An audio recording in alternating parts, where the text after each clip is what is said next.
if you can. The Holy Gospel of our Lord and Savior Jesus Christ, according to Mark. Glory to you, Lord Christ. Then James and John, the sons of Zebedee, came to him. Teacher, they said, we want for you to do whatever we ask. What do you want me to do for you? He asked. They replied, let one of us sit at your right and the other at your left in your glory. You don't know what you are asking, Jesus said. Can you drink the cup I drink or be baptized with the baptism I am baptized with? We can, they answered. Jesus said to them, you will drink of the cup I drink and be baptized with the baptism I am baptized with. But to sit at my right or left is not for me to grant. These places belong only to those whom they have been prepared. When the 10 heard this, they became indignant with James and John. Jesus called them together and said, you know that those who are regarded as rulers of the Gentiles lord it over them, and their high officials exercise authority over them. Not so with you. Instead, whoever wants to become great among you must be your servant, and whoever wants to be first must be a slave of all. For even the Son of Man did not come to be served, but to serve, and to give his life as a ransom for many. The Gospel of the Lord. Praise to you, Lord Christ. Please be seated, folks.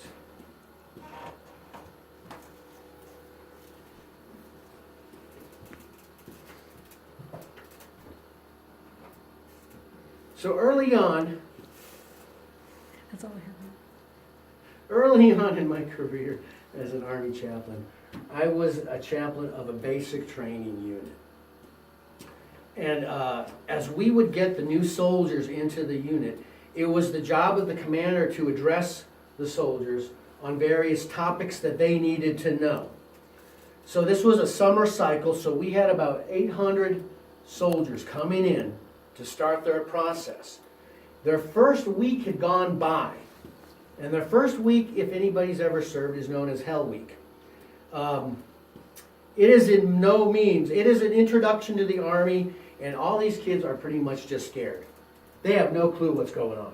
Even the ones that thought they had prepared for it, maybe done a little bit of, junior ROTC in high school, are not prepared for what happens during that week.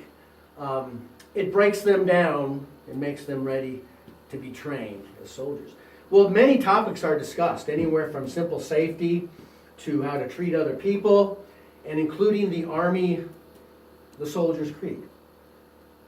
Now, they're studying the Soldier's Creed, but there is a time when the commander wants to come out and kind of really just go through it with them and say, this is what it's about. This is how you're going to live your life as a soldier serving your country. This particular cycle, because we had so many, the commander was a little nervous. He's like, Chap, these kids are exhausted. It's 100 degrees out here. They're exhausted. I don't know who's going to be paying attention to it. And I said, sir, just give me 10 minutes. Give me 10 minutes to start this all out. They will be ready when I am done. So, as they're standing out in this hot parking lot, they're going to come into the chapel. I look at my assistants and I say, please get on on your YouTube. I want you to bring up Toby Keith's Made in America. So he gets that up. And I says, when they start coming through the door, hit play. And I don't want it just real soft in the background. I want these speakers to be blown. I want it at top volume.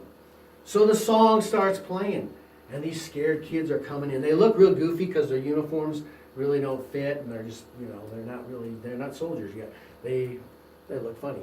They're scared to death. Their eyes, they got the 1,000-yard stare. And the drill sergeant outside has just given them the instructions that you have 30 seconds to get into that building and sit down.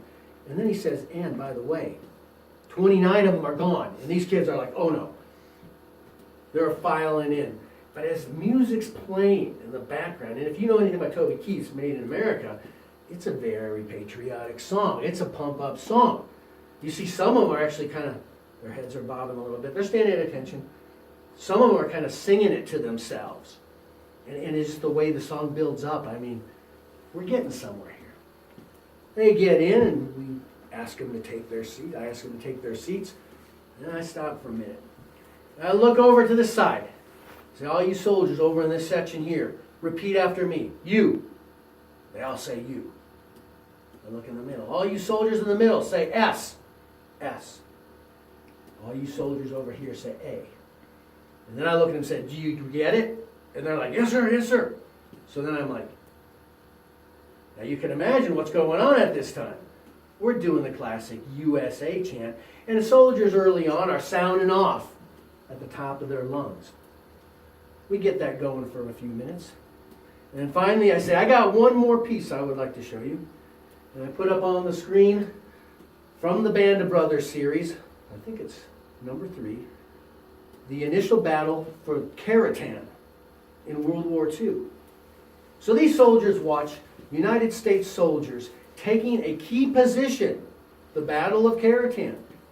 The Battle of Khartoum had to be won in order for the troops on Normandy and the troops on Utah to be able to meet up in the middle and basically establish the beachhead on Normandy. Without that, we'd be stuck. Probably to this day still. No, that's underestimating U.S. forces. But, so the kids are watching these soldiers move through Khartoum. It's one of those battles like, oh, which way is it going to go?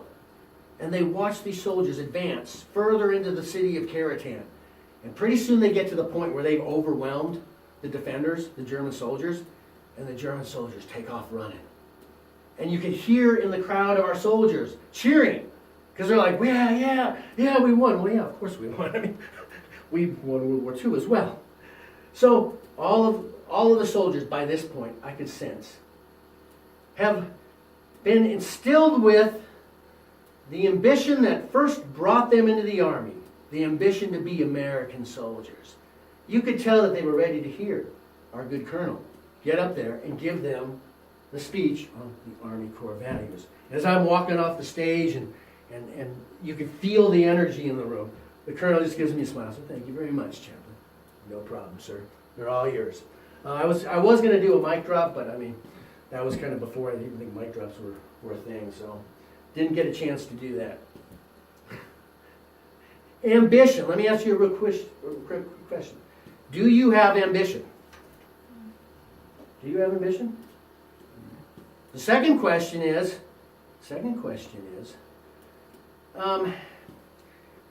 how healthy is that ambition? Now the first question is going to be easy to answer for you. The answer was yes. Everybody in here nodded. Yes, we have ambition. Ambition is something that is natural. We all have it. Ambition is what gives you your drive, your motivation. It's what helps you make goals. It's what gives you your healthy self-esteem. Thinking, yeah, okay, I'm a person. Yeah, I can do this. Ambition is good. All right, it is. In fact, we are created. When we were created to have ambition. If you really get technical about it, when man was created on the face of this earth, he was created to rule creation before the fall. That's important. We had a purpose before the fall, to rule creation, commune with God, be God's friend. However, when it comes to ambition, there is a dark side. There is a negative side. Folks, you know what it is? It's called greed. Greed. Greed is the dark side of ambition. You see, ambition that is focused outward is good. But it's ambition that is focused inward that has the potential to turn to greed. And what is greed? I mean, greed. Well, it's basically, hey, I got this. I want some more of this. Oh, I can even get more of this. Oh, I have this. I'm going to steal. It's cyclical. It's a process. And it is kind of one of the sins, as we know. It's not good. Greed is not good. Not at all. Now, greed, when we think of greed, we think of, the first thing that pops in our mind is like Ebenezer Scrooge, money. Oh, but chaplain, you're just talking about money here. You know, I don't have any money. We're poor. We're simple people. No, it's not just about money. You see, greed can be about power.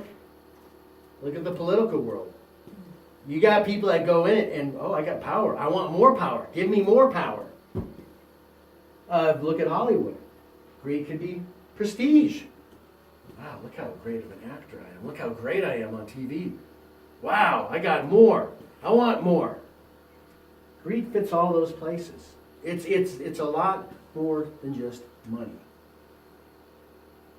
In today's gospel from Mark, we have a situation where two very ambitious disciples come to ask Jesus a simple question. Now, I believe that all of Christ's disciples had ambition. I mean, they were walking with Christ. They were learning from Christ. Christ had sent them out. They did miracles. They saw really cool things in the name of Christ and doing the work of Christ. But here you have John and James. They're like, hey, Jesus, can we ask you a question? Can we ask you a favor? When we get to heaven, when you're sitting in glory, can we sit at your right and left hand? Can we be right up there with you? And now the beautiful thing here is Jesus, the way he handles his disciples, he understands the early days here. They're learning. I mean, if you've ever been around, it's kind of like if you've ever been around a real zealous new Christian who's just out there doing stuff and just hasn't been reined in a little bit and taught what they're supposed to do. You've been there. You kind of cringe sometimes, like, oh, come here, guy. Let me tell you what to do next time you do this. Very similar. I'm sure Jesus is like, he probably sighed for a second. He's like, okay, guys, listen here. Listen here. That's not for me to give you. That is not for me to give you. He didn't like rebuke them and, put them in time out or, just, kick them off the disciples' crew there. No, he understood, okay, they were ambitious. They were just a little focused wrong. Just a little focused wrong. He looks at them, hey, if you can drink of the cup I'm about to go, if you could basically go through what I'm about to go through, well, even then, it's not for me to decide. All in all, the message comes out because the other 10 get real kind of like, they hear this conversation and they're like, wait a minute. Why are these two guys asking to be Jesus' best friend at both of his sides? Now, in the military or like a real men setting, you would see a lot of, that's a good way to get yourself beat up if you kind of acted like that. Hey, I want to be the best. I want to be at the top of this crew here. Again, Jesus handles it greatly. He instructs them based on these two coming forward. He's like, listen, folks, this is what it all comes down to. You want to lead things? Oh, no. You need to serve. You want to be out there and be, the greatest healer or pastor or whatever? No. You have to serve. Those are the greatest. And it's true. Most leaders you see that are awesome and just really connect with people are the servants. The people who understand and aren't just about me, me, me, me, me. They're about the bigger purpose, the greater purpose. So as it comes down to ambition here, when we're looking at it, ambition's good. We need it. But the kind of ambition we're supposed to have is Christ-centered servant vision. Outward ambition. Because remember, if it's inward, it's selfish ambition, leading to greed. And believe it or not, when you're just greedy and when you are selfish and your ambition is focused on you, you trample a lot of people around you. You trample everybody because your only goal is to serve yourself. You trample every single person in your life. And that's not good. That's not good at all. A few years back, an event happened at the National Special Olympics. And there's stories about this. It actually happened. There's actually a commercial about it too. As you know, the Special Olympics brings the special needs children from all over the U.S. And at the national one, it's not just a high school stadium. It is a very large stadium. There are people come to see this. And a lot of them are the families, but they're just people that are supporting special needs programs. Well, the highlight of the Special Olympics is the final race.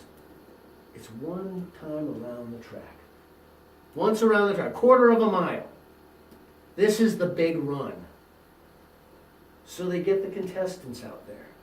You've got all the kids lined up there. They raise the gun. And these kids are out there. They're excited. I mean, they've been through a day of athletics, and they're excited. They're starting to go before the gun, you know. It's just, it doesn't matter. They're excited. The gun goes off. Sure enough, they all start running. They're going one time around the track. 1/4 mile, everything's good.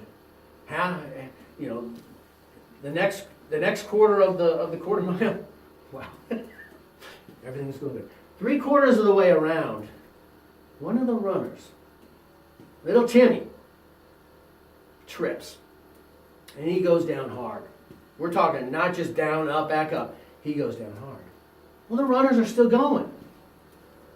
They're getting they're getting to be 100 yards from the finish line is right there. They're getting closer and closer and closer. All of a sudden, they look around and they stop. They stop running and they're looking around.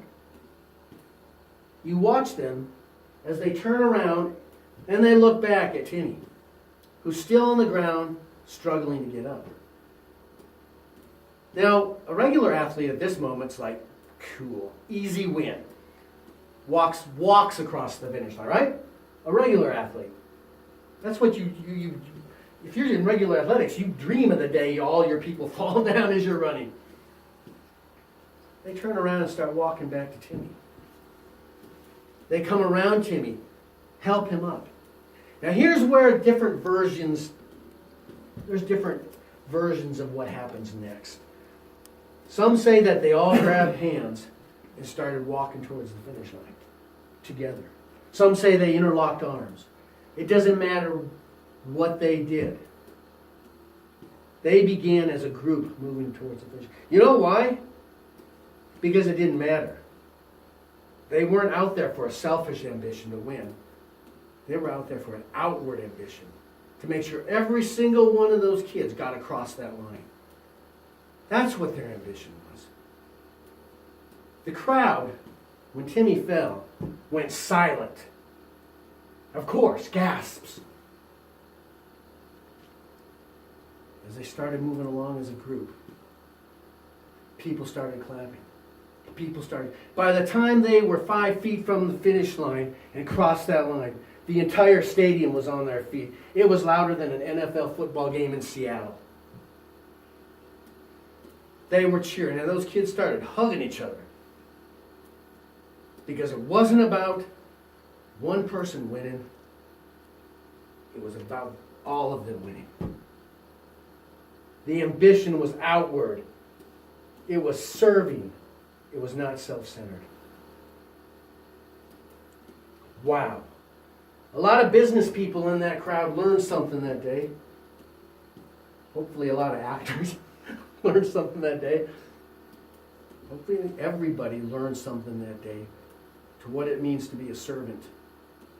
What it means to do something for other people around them.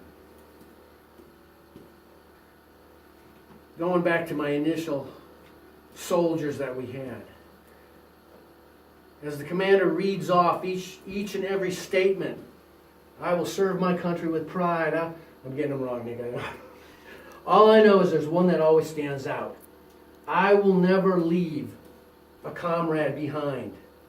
You've heard that. I will never leave a man or woman behind.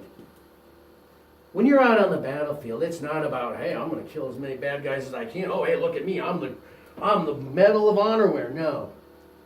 On the battlefield, it's about the person right next to you. Not just the person right next to you on the right and the left. It's about making sure they get back home too. There's a camaraderie there.